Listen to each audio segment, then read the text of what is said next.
When Audi brought out the Q7 3 years ago, not many people thought the car had much chance of success in Germany. But the over 5-meter-long SUV has sold well, especially internationally.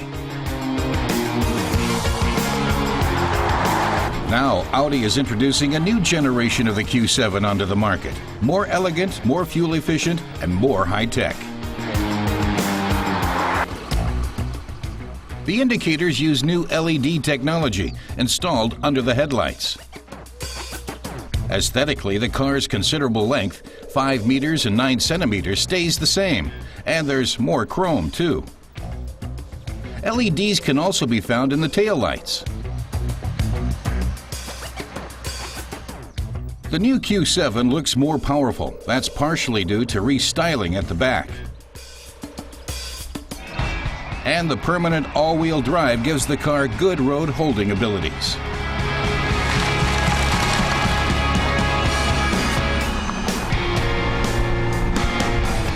On request, Audi will install air suspension, which works electronically with the shock absorbers. Chassis clearance can be set at 5 different levels for those people that really take their off-roading seriously.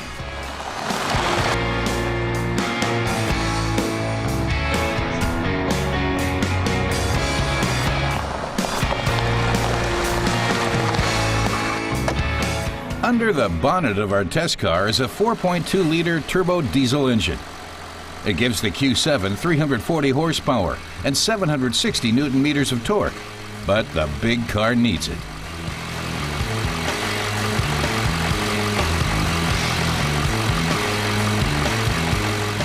Audi says the Q7 uses on average 9.9 liters of fuel per 100 kilometers. That's a considerable improvement on earlier models. The company seems to be making an effort to make its big SUV more fuel efficient.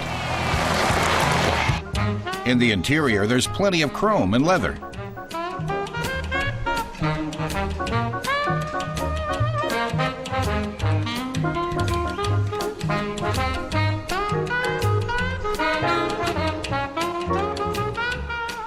From behind the steering wheel, the vision is good. And the audio is also taken care of. The car's sound system has no fewer than 14 speakers.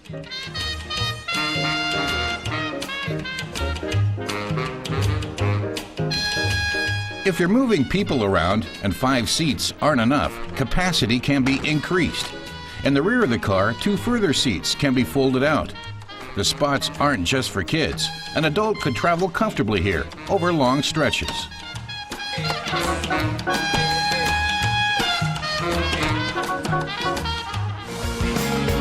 The Q7 can be ordered with a bunch of extras too, of course. A device that keeps you the right distance from traffic in front, as well as technology to help you stay in your lane, can be ordered. There's also the option of a parking system with rear view camera. That will, of course, increase the base price, which starts at 72,700 euros in Germany for the 4.2 TDI.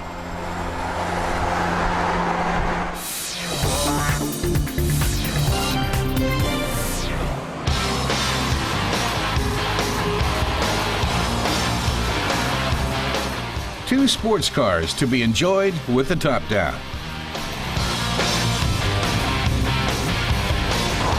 The Porsche 911 Target and the BMW M3 convertible. One has a retractable glass roof, the other with a foldable steel top. The Porsche is instantly recognizable, of course. Long, sweeping sides, huge headlights,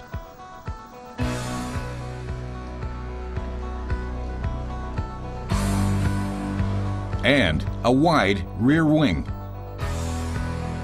The sliding glass roof is an eye-catcher too. BMW has still held on to the company's trademark grille for their sports convertible.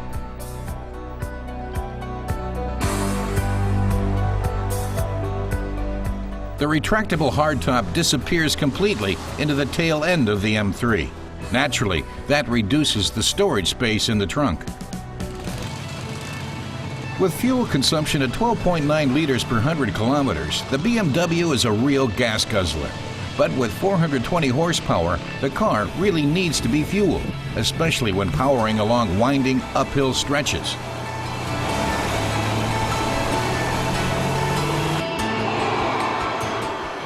The M3 reaches 100 kilometers an hour in just 5 seconds.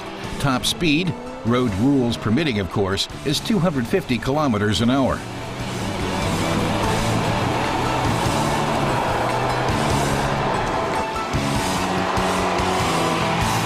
The BMW is, as the company promises, sheer driving pleasure. The Sport's automatic changes gear without hesitation, and the driver always has the option of shifting manually.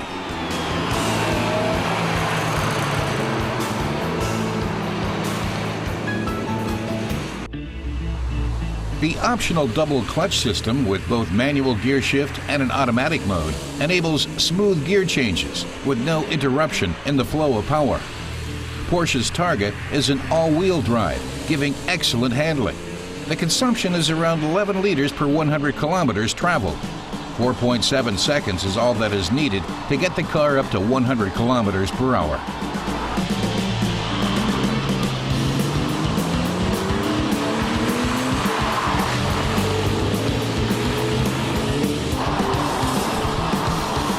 Unlike the BMW, the Porsche doesn't have a cutoff that limits its top speed. The 911 can hit 295 kilometers an hour. The engines are very different. While the Porsche 911 has a horizontally opposed 6-cylinder engine in the rear, the BMW M3 has a V8 engine in the front. One thing they do have in common, both cars make a lot of noise.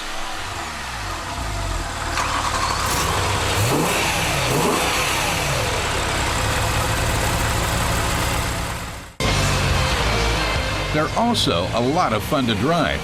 The back seats in both cars are pretty cramped, but people moving isn't really the priority here.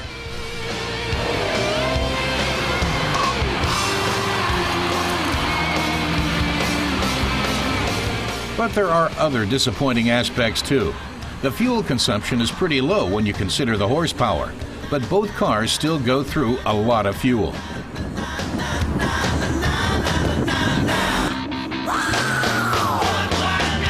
In summary, demanding sports car owners will probably prefer the 911.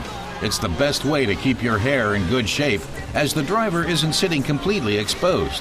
But it costs 20,000 euros more than the M3. In comparison, the BMW is a bargain, and on winding, narrow roads, it's just as much fun as the Porsche. With the money you save, there's plenty in the bank for some new warm headwear.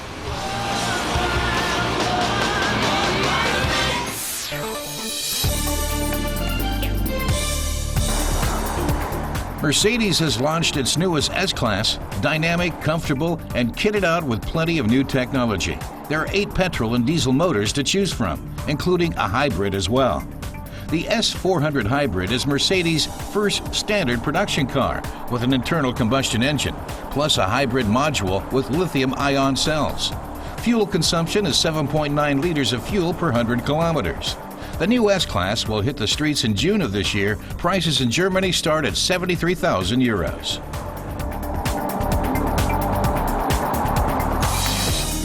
Germany's Opel is planning a new Astra. The new model will be 17 centimeters longer than its predecessor, which will make it considerably longer than comparable compact cars in Germany, like the VW Golf. The car is based on a completely new platform, the Delta II, which is also planned to provide the foundation for Opel's electric car, the Ampera. The new Astra will hit the showrooms at the end of 2009.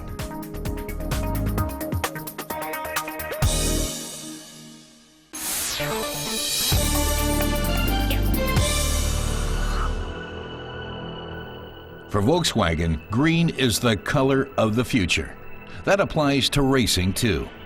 For the first time ever, VW will enter a natural gas-powered vehicle in the famous 24-hour race on the Nürburgring.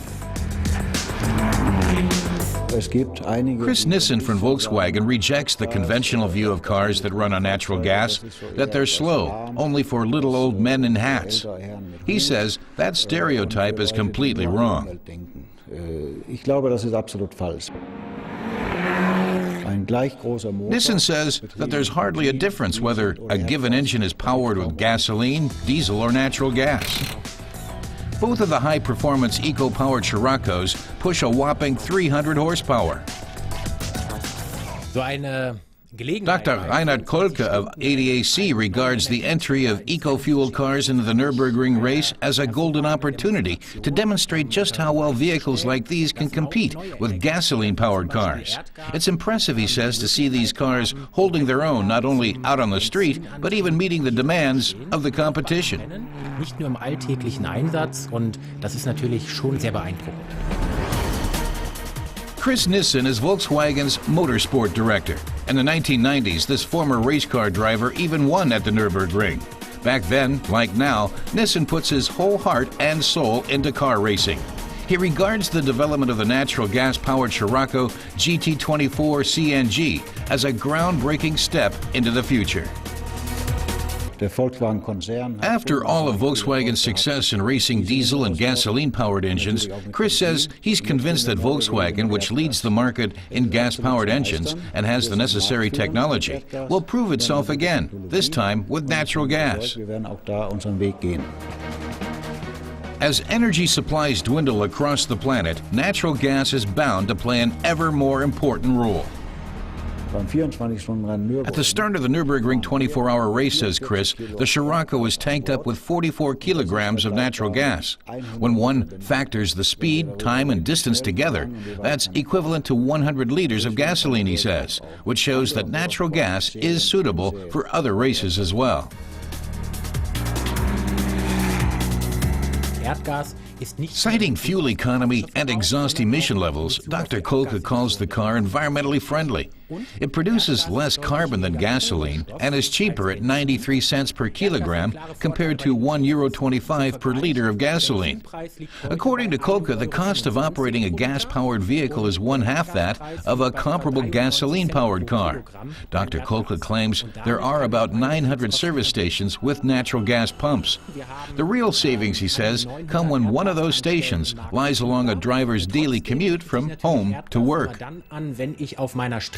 Zum Arbeitsplatz oder an meinem Wohnort eine Erdgastankstelle vor der Tür habe, dann wird das Erdgasfahrzeug zum Sparschwein. Natural gas is both a clean and an efficient source of energy. No other current fuel alternative is as suitable for cars. Natural gas's entry into car racing should help to convince the public of its virtues. Nissen says the debate over natural gas's suitability as a racing fuel is similar to the arguments once made against four-wheel drive vehicles, such as the Audi. Today, he says, nobody would knock the four-wheel drives, and the same will one day be the case with natural gas. He cites developments over the past 12 to 16 months as proof that one day natural gas-fueled cars will take the lead in car racing. Erdgas angetriebene Autos sehen, die siegreich und ganz vorne fahren im Motorsport. Dem Erdgas gehört. Dr. Kolke agrees that the future lies in natural gas. Benzin und auch mittlerweile Diesel ist etwas. Chris Nissen finds it odd that although natural gas is available at many service stations, the public has not come to expect it everywhere, like they do gasoline and diesel. Just as people today count on pulling into a service station to tank up on those fuels, Chris thinks that in 5 years, natural gas will enjoy a similar status.